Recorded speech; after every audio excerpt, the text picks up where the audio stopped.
يا أهلا وسهلا بحضراتكم في فيديو جديد اللي هو تقريبا الرابع في السلسلة بتاعتنا. كنا انتهينا الفيديو اللي فات عن إن ماذا لو إحنا قلنا يلا بينا نقدر نطبق هنحس بسلام داخلي، بس ماذا لو في المستقبل حصلت مشكلة؟ فهنا يظهر الخوف. يعني نقدر نقول إن إحنا هنتكلم في الفيديو ده عن الخوف من المستقبل. الأساس بتاع القلق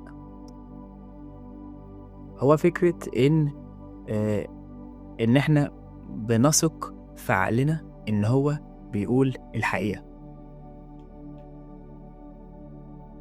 فهل إحنا المفروض نثق في عقلنا أو ناخد اللي إحنا بنحسه أو اللي عقلنا بيقوله لنا كأن هي دي الحقيقة؟ فنسيب مسألة الخوف من المستقبل، نتكلم على أساس الموضوع القلق عامة، عشان ده اللي بيخلي الناس، ما هو كل الناس يمكن اتعرضت لحاجة زي كده قبل كده، عادي خالص. أي حد يعرف يسمع الكلام ده أو يبدأ يطبق، بس 90% من الناس بقى ما بتكملش، إن هما بيقلقوا. فلما يحسوا بقلق من المستقبل، يعني طب أنا هو ماشي، أنا هعمل اللي أنت بتقوله، وفعلا أنا حاسس دلوقتي بسلام داخلي، بس ماذا لو كان مؤقت؟ افرض بقى مشكلة حصلت في المستقبل عشان أنا ما كنتش واخد بالي، ما كنتش بفكر، فأنت خايف لحسن تبطل تفكير ومعاناة فالدنيا تبوظ. ده الأساس بتاع عقلنا، صح؟ بغض النظر إن الناس كلها اللي بتعاني بقى مش شرط إنها تكون بتتألم، لأ بتعاني، يعني مش سعيدة أوي أو مش سعيدة خالص، أو حاسة بإحساس داخلي ثابت من الكآبة اللي ممكن يغطيه شوية سعادة مؤقتة، بس نرجع تاني للكآبة. ده بقى سببه إيه؟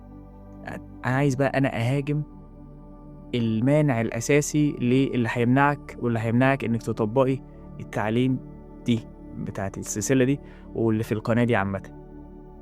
لو أول مرة بالمناسبة، شكرا جدا على المتابعة، ولو حابب ممكن تشترك في القناة دي، فيها حاجات مفيدة حلوة. فنرجع لمهاجمة المشكلة الأساسية، إن هل فعلا عقلنا عنده حق إن لو أنا بطلت تفكير الدنيا هتبوظ؟ طب تعال نشوف. أنا مش عايزك تصدقني وأنا بقولك إن أنت مش المفروض تصدق عقلك حبيبي، مش المفروض تصدق عقلك بيقولك كلام غلط، ما هتفضلي مصدقة عقلك برضه، ما هتقولي لأ أنا حاسة كده، فبالتالي هي دي الحقيقة، أنا حاسة إن في مشكلة هتحصل، أنا حاسة إن هو ده الواقع، هو ده الحياة. أوكي ماشي، تعالى بقى أسألك سؤال. مش الواحد ممكن مثلا يعيش يوم حلو أو يعيش يوم جميل، هي أو يعيش يوم وحش، صح؟ أيوة نادر، ممكن يوم يبقى حلو، ممكن يوم يبقى وحش. طيب هنا أنت كده طالما قلت لي يبقى أنت معتقد إن في حاجة اسمها يوم، صح؟ أكيد ماشي. طيب تعالى ندقق أكتر، عشان هو مش أكيد ولا حاجة، مفيش حاجة اسمها يوم. أنت مقتنع وأنا مقتنع، أو جوانا أو عقلنا شايف إن الأسبوع 7 أيام وبيتكرروا، رغم إن مفيش كده في الحياة أصلا. يعني هل اليوم بيبتدي في لحظة معينة؟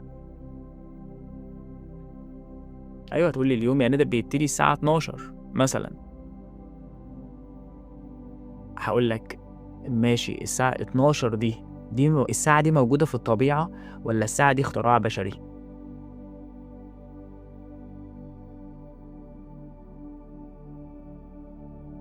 وهنا حابب أقول إن أنا مش عايز إن أنت تفكر، عايزك بس تنتبه، يعني ما تخليش في صوت دوشة في دماغك، الأسئلة دي بس هدفها إنها توقّف صوت الدوشة اللي في دماغك وتخلّيك تنتبه. في حاجة اسمها يوم؟ طَب أنت عِشت قبل كده يوم كُلّه، عِشته ده، اختبرته؟ إمتى عِشت يوم؟ هل أنت فعلًا بتعيش يوم؟ شُفت هنا اللي بيحصل إيه؟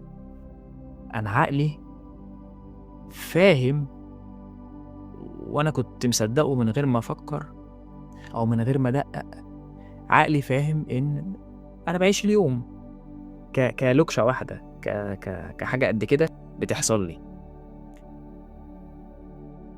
ولكن هل في الحقيقة في حاجة اسمها يوم؟ طب تعالَ نبُص على الحقيقة فيها إيه، أنا ما ينفعش أعيش أي حاجة غير دلوقتي،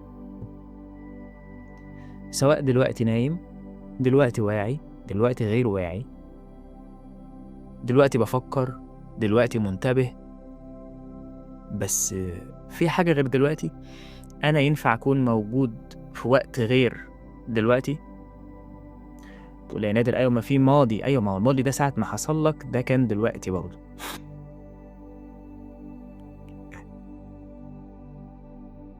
فلو دققت أكتر وبصيت أكتر هتلاقي إن إيه ده، أنت عمرك ما عِشت يوم، رغم إن أنت كنت فاكر إن أنت بتعيش أيام منفصلة عن بعضها. طب ما هالي كده ده على كده في بلاوي إحنا مصدقينها، بس هي أوهام. لو دققت بس أنا مش عايزك تقتنع بكلامي، هل أنت بتعيش الحياة؟ أنت وأنت بتقول أنا عِشت حياتي، أنت فعلًا ده اللي حصل؟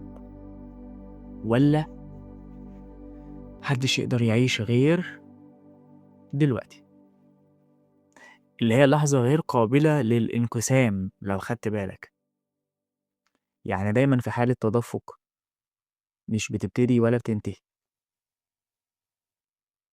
وما تقوليش ابتدت من لحظة الميلاد لأن أنت أكيد فاهم كويس إن دي مش لحظة بداية، أنت بس كنت موجود في حتة ورُحت نازل كده.